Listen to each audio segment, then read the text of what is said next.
খড়ি, এই খড়ি, খড়ি খড়ি কোথায় রে তুই? সর্বনাশ হয়ে গেছে রে দিদি। ঠাকুর আমার সব আশা ভরসা কেড়ে নিয়েছে রে দিদি।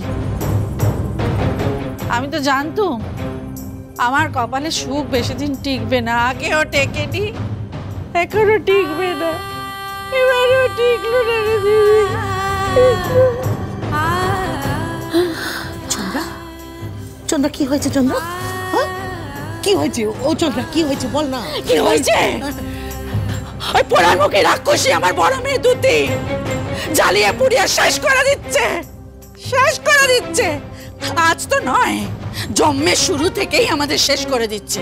আমাদের কপালটাকে একেবারে পুড়িয়ে তবে ও শান্তি পাবে। আমি যদি জানতাম না রে দিদি যে এই মেয়ে জন্ম থেকে আমাকে এমন জ্বালাবে, তাহলে জন্মের দিনই না ওকে আমি গলা টিপে মেরে ফেলতো। আমার তো যাওয়ার হয়েই গেছে, আমার কপাল তো পুড়েই গেছে। কিন্তু ও দিদি, আমার খড়ির কি হবে? আমার খড়ির জীবনটা পর্যন্ত জলে পুড়ে কাক হয়ে যাচ্ছে। এই চন্দ্রা, এই চন্দ্রা শোন না, কি হয়েছে আমাকে আমাকে খুলে বল। কি হয়েছে? কি বল না, কি করেছে দুতি? কি করবো এখন আমি? ও ঠাকুর, আমি এখন কি করবো? আমি কি করে আমার খড়িকে বাঁচাবো? ঠাকুর আমায় বলে দাও, আমার খড়িকে আমি কি করে বাঁচাবো? আমার বলে দাও ঠাকুর, আমার খড়িকে কি করে বাঁচাবো? আমার বলে দাও, আমার বলে দাও। চন্দ্রা, এই শান্ত হ, শান্ত হ, শান্ত হ, শান্ত হ তুই, শান্ত হ। বল কি করেছে দুতি? কি হয়েছে? কি সব থেকে বড় ক্রিমিনাল তো হচ্ছে আপনার এই বড় মেয়ে দুতি, যে মাস হাজার মিথ্যে নাটক করে আমার ছেলেটাকে ফাঁসিয়েছে। ও এ বাড়ির বউ হলেও এ বাড়ির কোনো সুখ স্বাচ্ছন্দ্য বিলাসিতা কিচ্ছু পাবে না। আরেক মেয়ে সত্যবাদী খড়ি, সে তো মহান সাজার জন্য নিজেকে নিজেই শাস্তি দিয়ে এ বাড়ি থেকে চলে গেছে। ছি ছি ছি ছি ছি।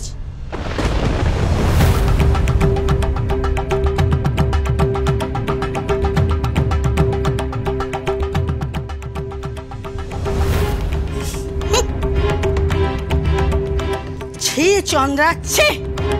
তোমার এই মিথ্যে নাটক মেয়েদের বড়লোক বাড়িতে বিয়ে দেবার জন্য, ছি! এটা তো ভাবতেও পাচ্ছি না গো। বাবা রে বাবা, কি লোভ, কি লোভ! উফ, এই মেয়ে তো রাতকে দিন, দিনকে না রাত করে ফেলে। তাছাড়া হবে নাই বা কেন? তোমার মিথ্যা বলার স্বভাব, গুমর, অহংকার সব তো তোমার ওই মেয়ের দুতেই ফেলেছে। সত্যি ভাবলেও না আমার অবাক লাগে। জানো, তুমি এই বড়লোক ছেলে খোঁজার জন্য কি না কি করেছো। যেখানে সেখানে ছেলে খুঁজেছো, তার মাইনে কত, তার বাড়ি কোথায়। তারপর না গিয়ে করলে কি, ওই সিংহ রায়দেরকে ধরলে। সেখানে আরেকটা মেয়ের বিয়ে দিয়ে তো শান্তি হলো না। আরেকটা মেয়েকে সেখানে ঢোকানোর জন্য নিশ্চয়ই এই নাটকটা তুমি করেছো। কুবুদ্ধিটা নিশ্চয়ই তোমার। চুপ করুন, না জেনে শুনে যা তা বলে যাচ্ছেন আপনি।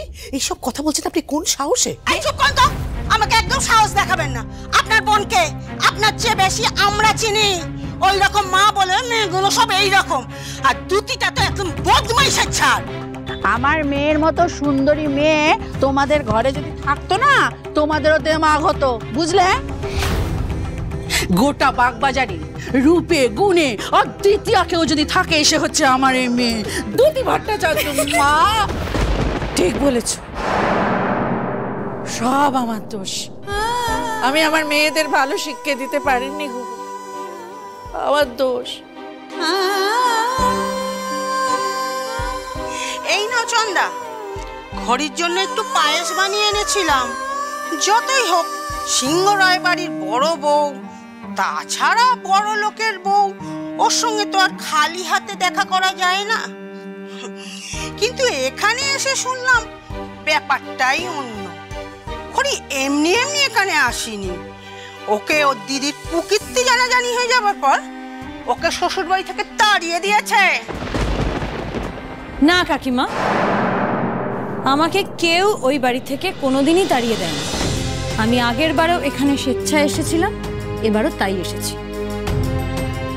আর আমি একটা কথা তো বুঝতে পারছি না, আমাদের বাড়িতে কি হচ্ছে না হচ্ছে, আমি এই বাড়িতে কেন এসেছি, আমার দিদি কবে কি করেছে, এই সমস্ত কিছু নিয়ে তোমাদের এত মাথা ব্যথা কেন? আমরা তো কারোর খেতেও যাই না, পড়তেও যাই না। তাহলে আমাদের ব্যক্তিগত জীবনে কি হচ্ছে না হচ্ছে এগুলো নিয়ে তোমাদের কি প্রয়োজন? এই 21 শতকে দাঁড়িয়েও এই মান্ধাতার আমলের আচরণগুলো বা বদ অভ্যেসগুলো এখন পাল্টে ফেলা উচিত নয় কি? এই পরের বাড়ির হাঁড়ির খবর রাখাটা না এবার তোমরা একটু বন্ধ করো। সত্যি বলছি, গুরুজনদের এরকম নীচ আচরণ দেখতে না খুব খারাপ লাগে। আসলে কি বলতো, সবসময় অন্যের বাড়িতে কি হচ্ছে এটা বেশি মন দিয়ে দেখতে গেলে নিজের বাড়িতে যখন আগুন লাগে সেটা টের পাওয়া যায় না। এটা ভুলে যেও। আমি তোমার কাছে হাত জোর করে অনুরোধ করছি, তোমাদের কোনো মতামত আর আমাদের দিতে এসো। আমাদের যা হচ্ছে যা ঘটছে সব আমরা নিজেরা ঠিক সামলে নেব। তোমাদের মতামত বা সাহায্য কোনোটারই কোনো প্রয়োজন নেই। দাঁড়াও,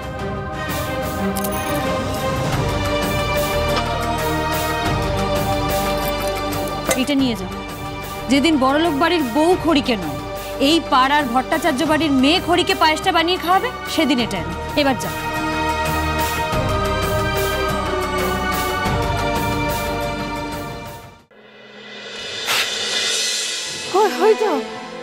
হয়তো জামাই এসে গেছে।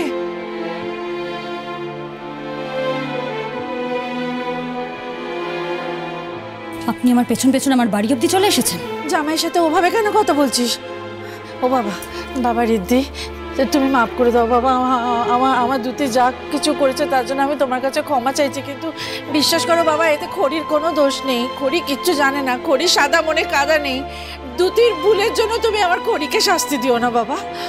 খড়ি আজ অব্দি কোনো মিথ্যে কথা বলেনি বাবা।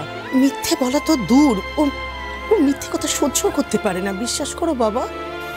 আমি ওনাকে শাস্তি দিতে আসিনি, আমি ওনাকে ফিরিয়ে নিয়ে যেতে এসেছি। অনেক ড্রামা হয়েছে, এবার বাড়ি চলো। নে খড়িমা, নিজেদের মধ্যে মান অভিমান এসব মিটিয়ে নে না। আরে সংসারে তো এসব হতেই থাকবে। দুটির জন্য তোরা দুজন কেন অশান্তি করবি বলতো? না, আর অন্য কারোর জন্য আমরা নিজেদের মধ্যে অশান্তি করছি না বড় মাসি। আমি তো আপনাকে আগেও বলেছি ঋদ্ধিমান বাবু, আবারও বলছি, আপনার সাথে আমি কোথাও যাব না।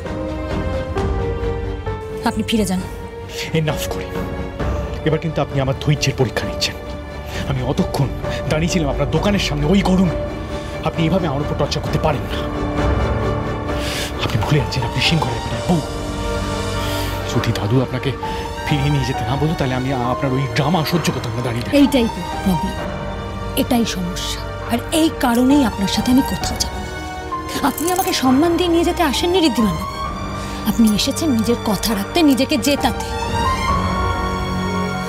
আপনি এসেছেন আপনার নিজের অহংবোধের জন্য। আজও এখনো দাঁড়িয়ে আপনি নিজের স্বামী হওয়ার জোর খাটাচ্ছেন আমার উপর। আর আপনি এটাই পারেন, আপনার কাছে নিজের দম্ভ, নিজের অহংকার, নিজের জেদ এত দামি ঋদ্ধিমান বাবু যে অন্যের ভালো লাগা মন্দ লাগা, মান সম্মান অসম্মান কিচ্ছু কিচ্ছু আপনার কাছে যায় আসে না। আপনি আমাকে নিয়ে যেতে চান তো বেশ, আমি যাব আপনার সাথে। যেদিন আপনি আপনার এই অহংকার ভুলে বিনয়ের সাথে আমার সামনে এসে দাঁড়াবেন, স্বামীর জোর খাটিয়ে নয়, আমাকে স্ত্রীর সম্মান দিয়ে এখান থেকে নিয়ে যেতে চাইবেন, সেদিন ঘড়ি আপনার সাথে যাবে, তার আগে না।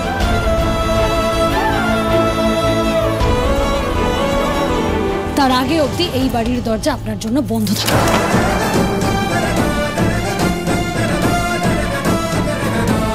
আমার মুখের উপর দরজা বন্ধ করে দিচ্ছে, এত জেদ আপনার। এই অপমানের জন্য কিন্তু আপনাকে খুব পস্তাতে হবে করি। হোক, আমিও দেখতে চাই আমি পস্তাই না আপনি আবার আমার সামনে এসে দাঁড়ান।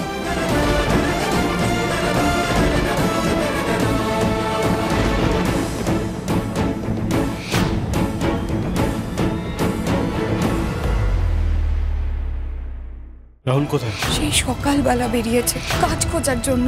রাহুল চাকরির খোঁজে বেরিয়েছে?